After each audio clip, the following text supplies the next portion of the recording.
నమస్తే. ఇప్పుడు మీరు చూడబోతున్న వీడియో ఖచ్చితంగా మీకు ఉపయోగపడుతుంది, నచ్చుతుంది కూడా. మరి మీకు నచ్చిన విషయం నాకు తెలియాలి అంటే ఈ వీడియోని మీరు లైక్ చేయాలి, షేర్ చేయాలి, అలాగే మన ఛానల్‌ని సబ్స్క్రైబ్ చేయాలి. మీ సపోర్ట్‌ని నాకు అందిస్తారు కదూ! ఓకే. ఇప్పుడు వీడియోని స్టార్ట్ చేద్దాం. నమస్తే. Welcome to our channel. నేను పద్మిని. ప్రస్తుతంతో పాటు ప్రముఖ ఆధ్యాత్మికవేత్త, ప్రముఖ న్యూమరాలజిస్ట్ లక్ష్మీ నరసింహస్వామి ఉపాసకురాలు శ్రీమతి స్రవంతి గారు మనతో పాటు ఉన్నారు. మాట్లాడదాం. నమస్తే అక్క. నమస్తే పద్మిని. క్షణికావేశంలో మనం గొడవలు అనేవి పడుతూ ఉంటాం. సర్వసాధారణమే. కొంతమంది ఫ్రెండ్స్ తో అయితే మరీ ముఖ్యంగా ఏదైనా గొడవ పడి విడిపోయి కొన్నేళ్ళు అయిన తర్వాత ఇంత సిల్లి విషయానికి గొడవ పడ్డామా, వీళ్ళని వదులుకున్నామా, వాళ్ళు ఉండుంటే బాగుండునే. ఎందుకంటే ఎప్పుడైనా మనిషి ఉన్నప్పుడు వాల్యూ తెలీదు, లేనప్పుడే వాల్యూ తెలుస్తుందని మా అమ్మ అంటూ ఉంటుంది. అవును. తప్పకుండా. సో ఖచ్చితంగా ఉన్నప్పుడు మనం వాల్యూ ఉంచుకోవాలి. అసలు భూమి మీదే లేరు అని అంటే ఇంకా మనం దాన్ని ఏం చేసినా తిరిగి రానటువంటి పరిస్థితి. ఒకవేళ మన ఫ్రెండ్స్ తో మనకి గొడవలు అయ్యాయి, లేకపోతే ఫ్రెండ్స్ అవ్వచ్చు, మన బంధువులు అవ్వచ్చు. అందరు బంధువులు బంధువులు అవ్వాలని ఏం లేదు కదా, కొంతమంది బంధువులు బానే ఉంటారేమోనని నా ఏదో ఎక్కడో ఉంది ఆశ. ఆశ. సో అలా ఎవరితో అయినా గొడవ అయింది, వాళ్ళతో మేము మాట్లాడట్లేదు, వాళ్ళు మళ్ళీ మా జీవితాల్లోకి రావాలి. ఇది ధర్మబద్ధమైంది. డిస్క్లైమర్ ముందే వేస్తున్నాను. ధర్మబద్ధమైన రిలేషన్ కి మాత్రమే వర్తిస్తుంది. అదొకటి చెప్పాలి. సో అలా వెనక్కి తిరిగి రావాలి అని అంటే అసలు ఏం చేయాల్సి ఉంటుంది అక్క? ఇలాగే ఒకరు కమెంట్ కూడా అడిగారు. వాళ్ళ ప్రశ్న ఇది కరెక్టే, ఇది అడ్రస్ చేయాలి కదా అని అనిపించింది. మీ సమాధానం అక్క? చాలా స్నేహితంగా ఉండి మధ్యలో ఏదన్నా పొరపత్యంగా ఒక మాట అనుకోవడం, లేదు అంటే గనక ఒకళ్ళు చెప్పింది నమ్మి ఎక్కువగా దూరం పెట్టడం అనేది సర్వసాధారణం మన జీవితాల్లో. ఒక్కొక్కసారి ఏమనిపిస్తుంది అని అంటే వాళ్ళే తెలుసుకుని మాట్లాడతారులే అనేది ఒక ఆలోచనగా ఉంటుంది. ఒక ఆలోచన మాత్రం ఎప్పుడు మనం తప్పు చేయలేదు కదా, మనం తప్పు చేయనప్పుడు మనతో మాట్లాడకుండా ఉండడం ఏంటి, నా గురించి ఇదేనా వాళ్ళు అర్థం చేసుకుంది అని చెప్పి ఒకటి అనిపిస్తుంది. వీళ్ళు మాట్లాడతారు ముందు అని, వాళ్ళు మాట్లాడతారు ముందు అని, అలా సంవత్సరాలు గడిచిపోతూ ఉంటాయి. ఒక్కొక్కసారి అది రిలేషన్లో జరగచ్చు, ఫ్రెండ్షిప్లో కూడా జరగచ్చు.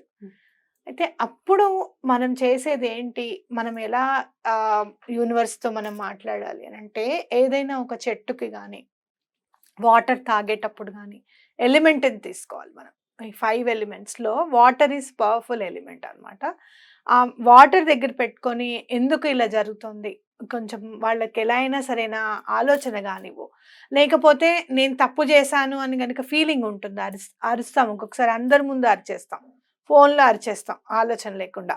అలాంటివి ఏమైనా చేస్తే కనుక క్షమాపణ అడుగుతున్నాను, వాళ్ళకి నా మనసు అనేది, నా ఆలోచన అనేది వాళ్ళకి అందేటట్టుగా చెయ్యి అని చెప్పి ఆ వాటర్ని ప్రశాంతంగా తాగడం అనమాట.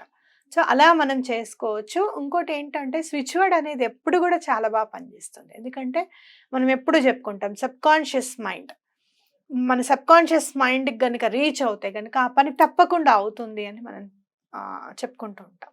అప్పుడు ఈ స్విచ్ వర్డ్ అనేది ఆ ఆలోచనకి బలాన్ని ఇస్తుంది. ఈ స్విచ్ వర్డ్లో యూజ్ చేసినవన్నీ కూడా వర్డ్స్ అన్నీ కూడా సబ్కాన్షియస్ మైండ్కి అర్థమయ్యే వర్డ్సే యూజ్ చేశారు. కాబట్టి ఈ స్విచ్ వర్డ్ ఒకటి చెప్తాను నేను. తప్పకుండా. బ్రింగ్ ఫ్రెండ్షిప్ ఆకాశ డివైన్ నౌ. బ్రింగ్ ఫ్రెండ్షిప్ ఆకాశ డివైన్ నౌ. ఆకాశ ఆకాశాన్ని అడుగుతున్నాం అనమాట, ఫ్రెండ్షిప్ తీసుకునిరా. అది కూడా ఎట్లాంటిది, భగవంతుడి సహకారంతో ఉన్నది. అది నీకు మంచా చెడా అనేది భగవంతుడు మాత్రమే నిర్ణయిస్తాడు. అది ఆ నిర్ణయం జరిగి తర్వాతనే వాళ్ళు నాతో కలిసేటట్టుగా చూడమని మనం ప్రార్థిస్తున్నాం అనమాట. అక్కడ డివైన్ హెల్ప్ కూడా తీసుకుంటున్నాం. ఎప్పుడైతే మనం డివైన్ హెల్ప్ తీసుకుంటామో అది కరెక్ట్గా ఉండి అపోహలన్నీ తొలగిపోయి, కరెక్ట్ ఫ్రెండ్షిప్పే కానీ అపోహలు ఉన్నాయి, ఆ అపోహలన్నీ తొలగిపోయి మన దగ్గరికి వస్తుంది అనమాట.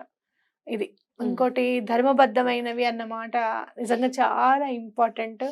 డిస్క్లైమరే కాదు, దాని గురించి వివరించి చెప్పుకోవాల్సిన పరిస్థితి.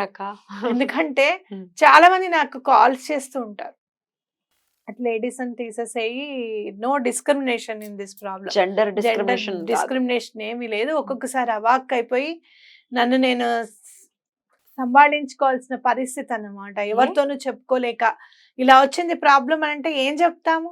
ఆడవాళ్ళ గురించి మనం ఆడవాళ్ళైనా, మగవాళ్ళ గురించైనా వాళ్ళ వాళ్ళ సమస్యలు అనంటే మళ్ళీ మా సమస్య గురించి మాట్లాడారు, మా సమస్య అమ్మో! గురించి మాట్లాడారు హ్మ్. అన్నట్టుగానే ఉంటాయి. హ్మ్. అందరి ఇళ్లల్లోనూ ఆల్మోస్ట్ జరుగుతోందా ఈ సమస్య? లేకపోతే కనీసం లైన్‌లో 10 ఇళ్ళుంటే నలుగురింట్లో ఇలా జరుగుతుందా అన్నట్టుగా వస్తాయి నాకు ఇంతకీ కాల్స్. ఏంటి ఆ సమస్య? ఏం సమస్య అనంటే ఇల్లీగల్ రిలేషన్‌షిప్స్. ఎలా అయినా సరే మాకు ఆ పని అయ్యేటట్టుగా చూడండి. ఆ! ఎలా అయినా సరే మాకు అది మధ్య మాట్లాడడం లేదు. మళ్ళీ మాట్లాడేటట్టు చూడండి. పోనీలే మిమ్మల్ని డైరెక్ట్‌గా మాకు ఆ ఇల్లీగల్ ఆ! అదుంది, పరిస్థితుంది. వాళ్ళతో మాట్లాడటానికి రెమెడీ చెప్పండని అడుగుతున్నారా? చెప్తారు. ఆ! చెప్తారు. అడుగుతున్నారు. Are you serious? నిజంగానే సీరియస్‌గా చెప్తున్నా. ఎందుకంటే ఆహ్, నేను గూడా సీరియస్‌గానే తిట్టి పెట్టేస్తాను ఫోను. తర్వాత బాధనిపిస్తుంది. వీళ్ళకి అన్వయించాల్సింది కొంచెం అని అనిపిస్తుంది. ఎందుకంటే ఎంత అనునయించినా విన్నట్టే విని మళ్ళీ అదే మాట మాట్లాడతారు. అసలు విన్న వెంటనే జుగుప్సాకరంగా అనిపిస్తుంది గదా! మనకి. అబ్బా! ఏం అడుగుతున్నారమ్మా అసలు అని అనిపిస్తుంది. కోపం వచ్చేస్తది ఒక్కొక్కసారి. కానీ ఆ కోపాన్ని గూడా అదుము పెట్టుకొని అట్లాంటివన్నీ ఏం చేయనమ్మా నేను. మీరు గూడా అలాంటి వాటి జోలికి పోకండి అని చెప్పి పెట్టేయడం అనేది జరుగుతుంది. మగవాళ్ళకి చెప్తాను, ఆడవాళ్ళకి చెప్తాను. అయితే మిమ్మల్ని మీరు ఒక్కసారి ప్రశ్న వేసుకోండి. దీనివల్ల మీ జీవితమే కాదు, మీ చుట్టూరా ఉన్న వాళ్ళ జీవితాలు గూడా అన్యాయం అయిపోతాయి. పిల్లలు చాలా డిస్టర్బ్ అయిపోతారు. మీ చుట్టూ ఉన్న వాళ్ళందరూ డిస్టర్బ్ అయిపోతారు. ఎందుకంటే పలానా వాళ్ళ అమ్మాయి గాని, అబ్బాయి గాని ఇలా చేశారట వాళ్ళ జీవితాల్లో అని చెప్పి చుట్టూరా వాళ్ళు మాట్లాడుకోవడానికి మనం ఒక ఛాన్స్ ఇస్తున్నాం. అయితే ఈ మధ్య కాలంలో సొసైటీ ఏమనుకుంటే ఏమైంది? నా జీవితం నేను గడుపుతాను అని అంటున్నారు అందరూ. అది చాలా పొరపాటు. You are the part and member of the society. Society పాడవకుండా చూడాల్సిన బాధ్యత నీ మీద ఉంది. నీకు హక్కు లేదు. నీ ఒక్క ఆలోచనతో గాని, నీ ఒక్క జీవించే విధానంతో కానీ మిగతా వాళ్ళందరినీ బాధపెట్టే హక్కు నీకు లేదు. అది జాగ్రత్తగా ఆలోచించుకోవాలి.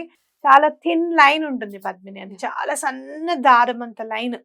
అది గుర్తిస్తే ఎటువంటి చెడు చేయకుండా, ఎటువంటి ఇల్లీగల్ రిలేషన్‌షిప్స్‌లోకి వెళ్ళకుండా జాగ్రత్తగా ఉంటారు. ఇంకోటి ఇంట్లో ప్రేమ లభించట్లేదు అని చెప్పి బయట వెతుక్కోవడం కూడా చాలా పొరపాటు. ఇంట్లో వాళ్ళెట్లా దాన్ని హ్యాండిల్ జేయాలక్క? ఎట్లా దాన్ని సహనం. ఆన్సర్? సహనం is the answer. Patience is very important. నీకు అక్కర్లేదా జీవితము అనంటే నీకు ప్రేమ దక్కట్లేదు అనుకుంటున్నావు. నీ పిల్లలకి ఎవరి ప్రేమ దక్కాలి? నీ పార్ట్నరు వేరే వాళ్ళని చూసుకొని వెళ్ళిపోయారు. అది ఐదర్ జెండర్ డిస్క్రిమినేషన్ ఇందులో కూడా.